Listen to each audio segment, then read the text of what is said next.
Como muchas cosas de nuestra vida diaria, un reloj es algo tan cotidiano que pasa desapercibido y no nos preguntamos muchas cosas sobre él. Pero ¿por qué giran hacia allá las manecillas? Pues en los inicios de la humanidad, cuando empezamos a medir de alguna manera el tiempo, algunos de los primeros relojes fueron relojes de sol. Y como fue en el hemisferio norte donde se realizaron estos relojes, y ahí la sombra de marcador se traza en el sentido de las agujas de reloj a medida que el sol se mueve por el cielo, pues cuando los relojes más conocidos se empezaron a fabricar en la época medieval, sus manecillas también giraban en la misma dirección. Momento, o sea que en el hemisferio sur la sombra del marcador va al revés. Sí, haz la prueba si vives ahí. Notarás que la sombra avanza en sentido antihorario.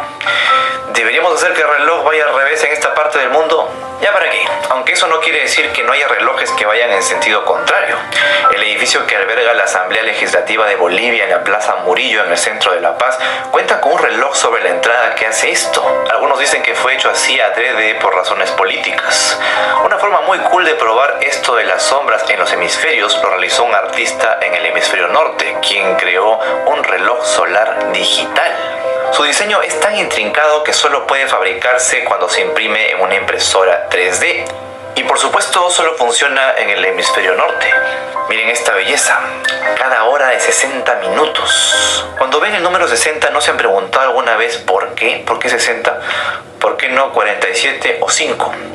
O sea, ¿por qué un minuto se divide en 60 segundos? ¿Por qué una hora se divide en 60 minutos si solo hay 24 horas en un día? Pues eso tiene que ver con la forma que teníamos de contar las cosas antiguamente. En el mundo actual, el sistema numérico más utilizado es el decimal, con base 10. Un sistema que probablemente se originó porque facilitó a los humanos contar con los dedos. Pero las civilizaciones que primero dividieron el día en partes más pequeñas utilizaron diferentes sistemas numéricos. Los más conocidos de la antigüedad tal vez sean el sistema duodecimal de base 12 que utilizaban los egipcios y el sexagesimal de base 60 de los babilonios.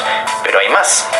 Los mayas usaron el sistema vigesimal para sus cálculos. Eso significa que en lugar del 1, 10, 100, 1000 y 10.000 de nuestro sistema matemático, los mayas usaron 1, 20, 400, 8000 y 160.000.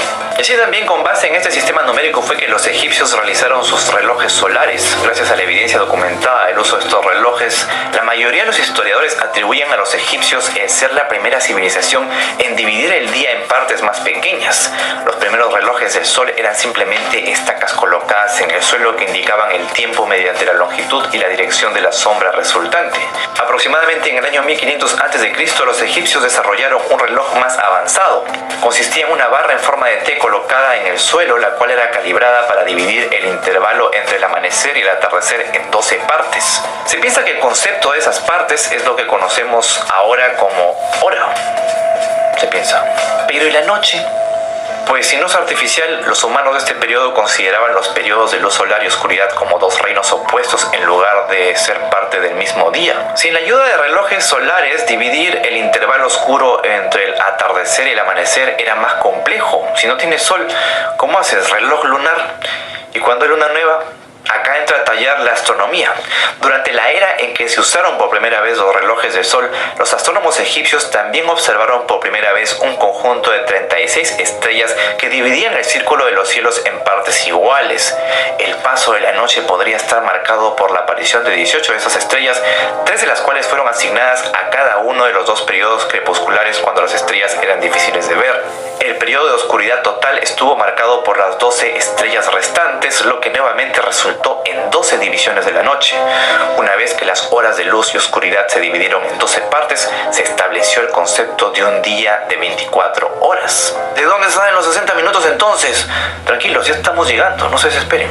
Otro astrónomo griego, Eratóstenes, fue quien por primera vez utilizó el sistema sexagesimal para dividir un círculo en 60 partes con el fin de diseñar un sistema geográfico primitivo de latitud con líneas horizontales que atravesaran lugares bien conocidos de la Tierra en el tiempo. Hiparco contribuyó a este modelo normalizando las líneas de latitud, haciéndolas paralelas y consecuentes con la geometría de la Tierra.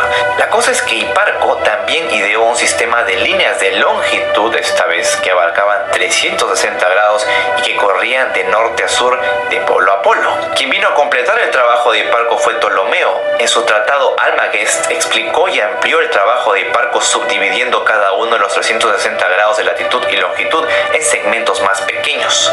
Cada primera parte se dividió en 60 partes, cada una de las cuales se subdividió nuevamente en 60 partes más pequeñas. La primera división, partes minute prime o primer minuto, se conoció simplemente como el minuto. La segunda segmentación, partes minute secunde o segundo minuto, se conoció como segundo. Entonces fue ahí que las horas empezaron a tener minutos y segundos. No. Los minutos y segundos no se utilizaron para el cronometraje diario hasta muchos siglos después. Los relojes siguieron dividiendo la hora en mitades, tercios, cuartetos y a veces incluso en 12 partes, pero nunca en 60. De hecho, no se entendía comúnmente cómo era que la hora fuera de una duración de 60 minutos. No era práctico para el público en general considerar los minutos hasta que aparecieron los primeros relojes mecánicos que mostraban minutos a fines del siglo XVI. Ahí empezaron algunos a utilizar la hora dividida en 60 y los segundos tuvieron que esperar más.